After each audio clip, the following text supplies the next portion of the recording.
Éxodo 31.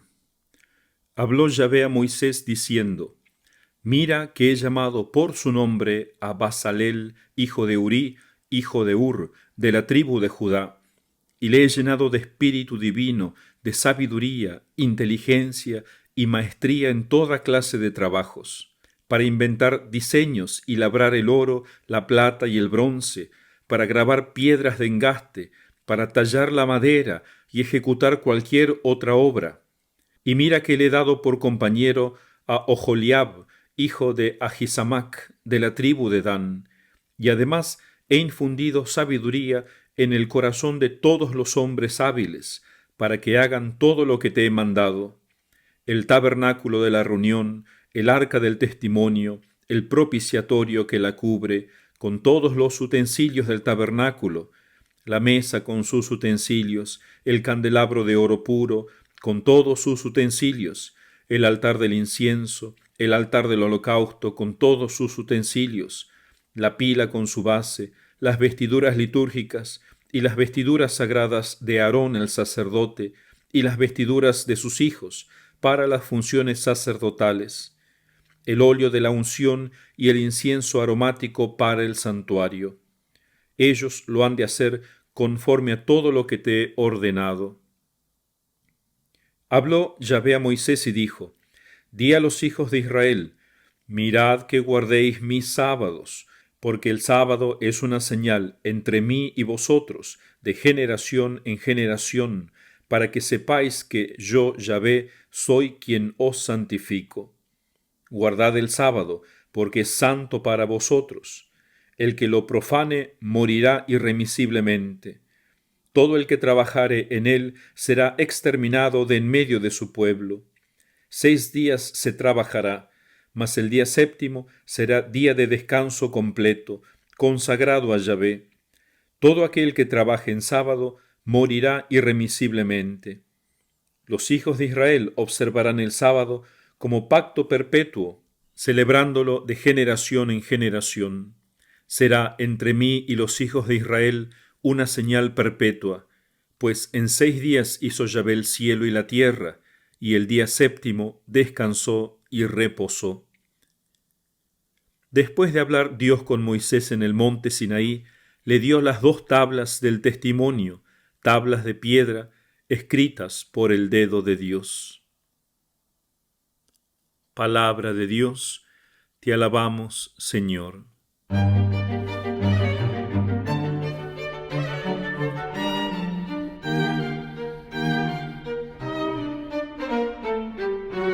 Comentario.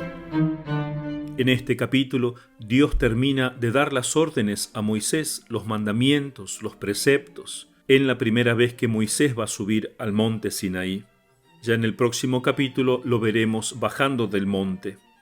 Y termina Dios este diálogo indicándole quiénes van a ser los artistas, que es una vocación porque Él llama, Él elige, les da un talento natural a estos artistas, además de que los ayuda con una gracia especial, porque habla de hecho de la sabiduría que va a poner en sus corazones. Es el talento humano trabajando junto al talento divino que van a hacer esta obra gloriosa del santuario de Dios. Y es tan importante este santuario, el culto, la liturgia que se le va a dar allí, que Dios prohíbe terminantemente el sábado trabajar. O sea, va a haber un día dedicado al templo. Los sacerdotes sí, todos los días han de dedicarse a ofrecer el sacrificio, pero todo el pueblo debe un día frenar, ir al templo y alabar a Dios. No que yo rezo de mi casa, que es lo mismo, no es lo mismo. Es tan importante este mandamiento que incluso dice, el que trabaje ese día, o sea, el que ignore la vida espiritual, la vida sacramental, el que no vaya a misa, el que no le interesan las cosas de Dios y se conforma con unas pequeñas oraciones en casa, es alguien que merece la muerte.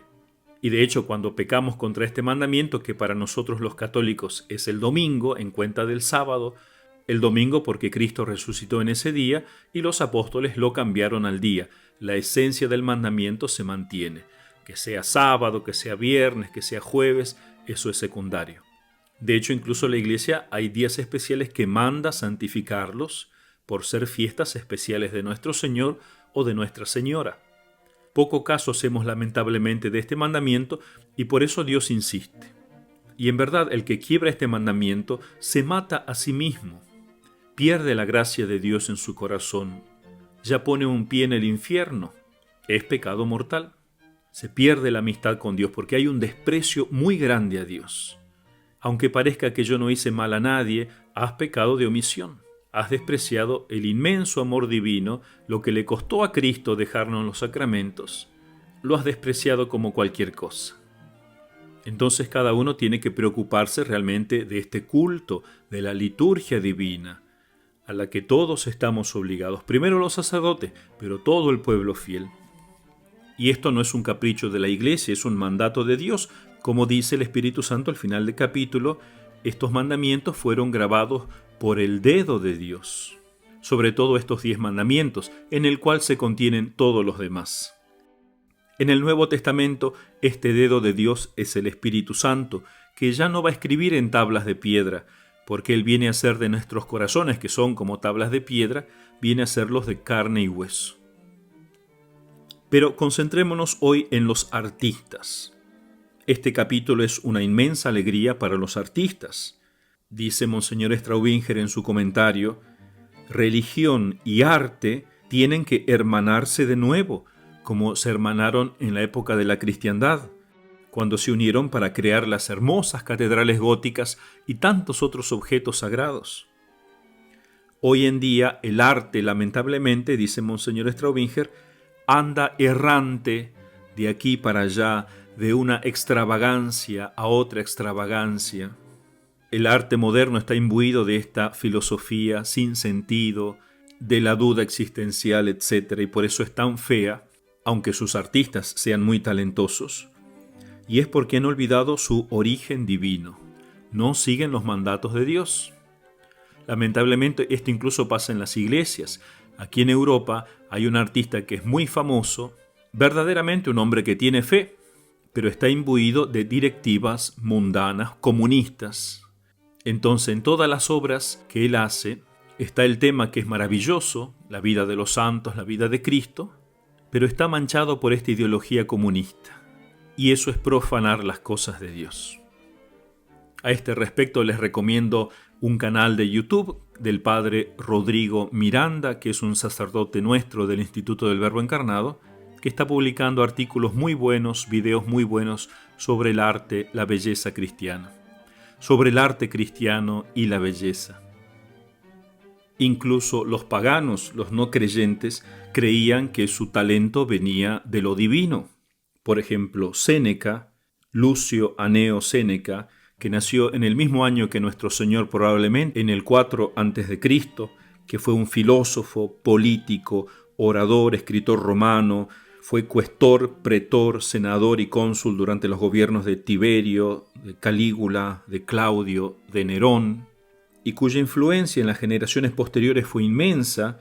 Es citado de hecho por escritores como Lactancio, San Agustín, San Jerónimo, y en el Renacimiento, por el 1500, era nuevamente muy admirado como un maestro de estilo literario, un modelo de las artes dramáticas. Bueno, este Séneca decía así: Dios, nuestro amo, hace que nuestro genio se manifieste.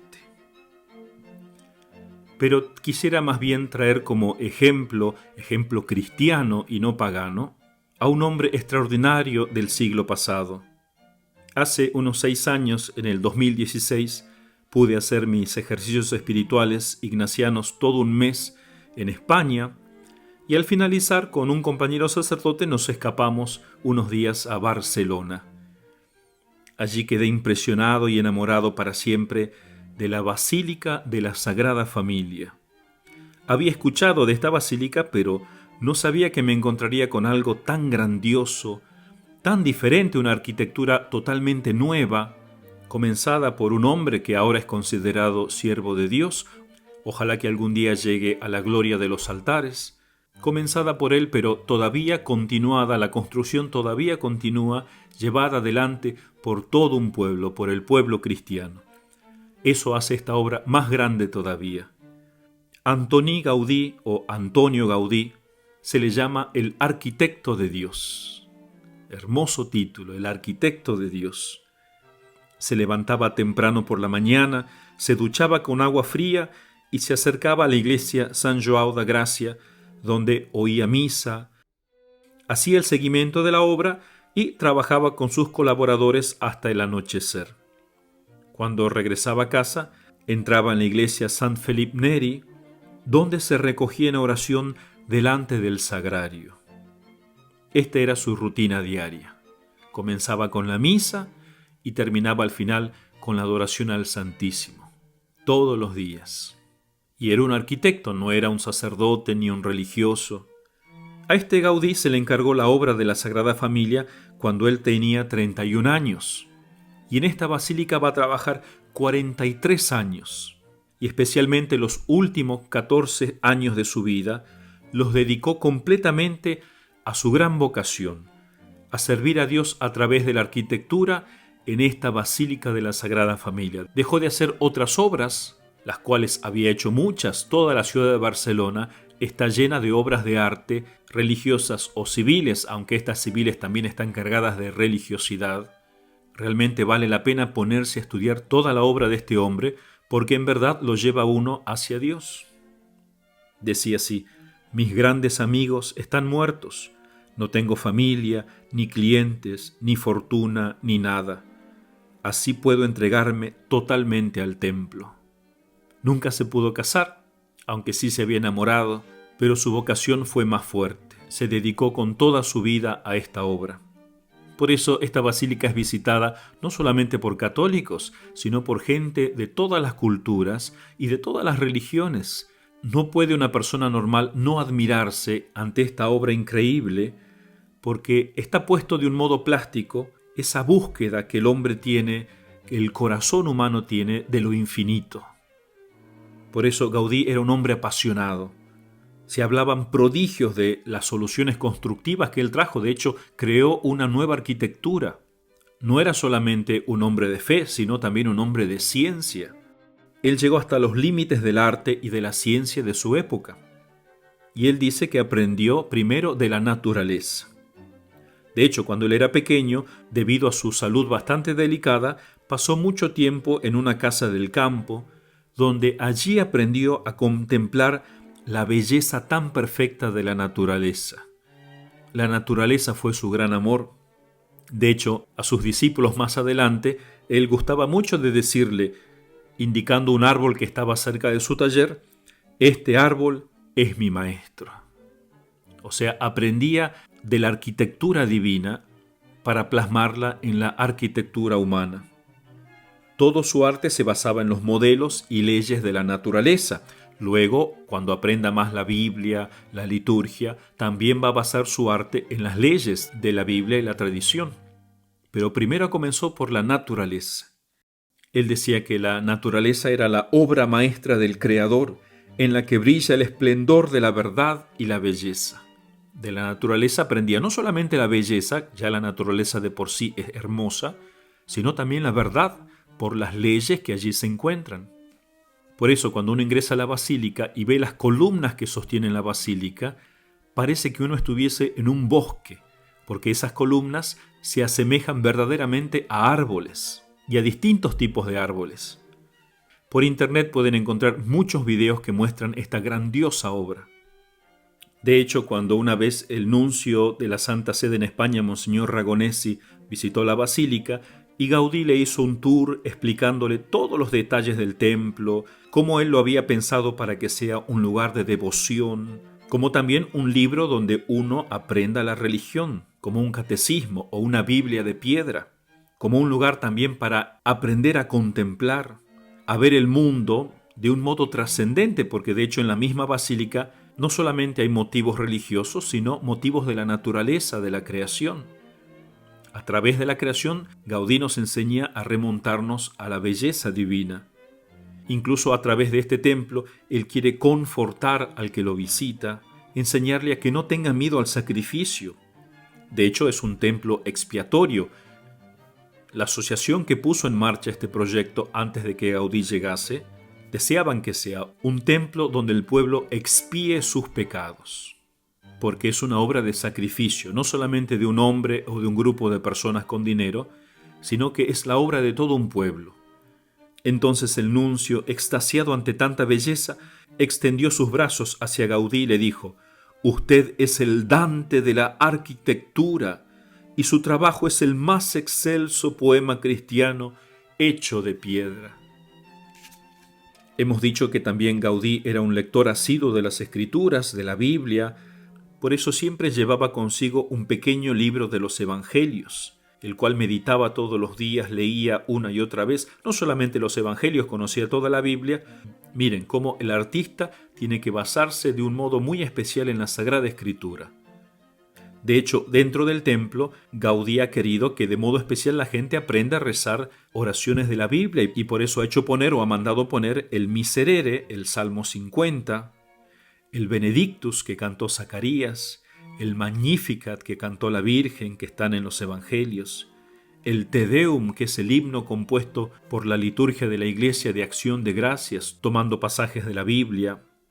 Y de modo especial se ve en el edificio de la Basílica el Apocalipsis. Ya desde joven Gaudí se había interesado mucho por este libro, porque él entendía que todos los templos cristianos de la antigüedad se habían inspirado en el Apocalipsis. Por eso le decía a un amigo suyo, a Martorell: «El Apocalipsis, amigo mío, es la fuente de inspiración de todos los templos cristianos de todos los tiempos». Y esta es la función de una basílica, de una iglesia, que tiene que ser lo más hermosa posible para recordarnos de la belleza del cielo. Dijimos también que Gaudí se inspiró en la liturgia de la iglesia. Él decía: «He aprendido la liturgia viva siguiendo el ciclo anual de la iglesia con los 15 densos volúmenes de Don Guéranger. La liturgia cristiana nos da lecciones de la más delicada estética pura. La liturgia todo lo tiene previsto». No era su espíritu protestante, solo escritura, solo la Biblia. No, la Biblia y la tradición. Por eso todas las mañanas, después de escuchar misa y comulgar, iba a su pequeño taller, donde tenía una mesa abarrotada de libros, de la escritura, de los santos padres, de la liturgia, y allí recurría para encontrar inspiración.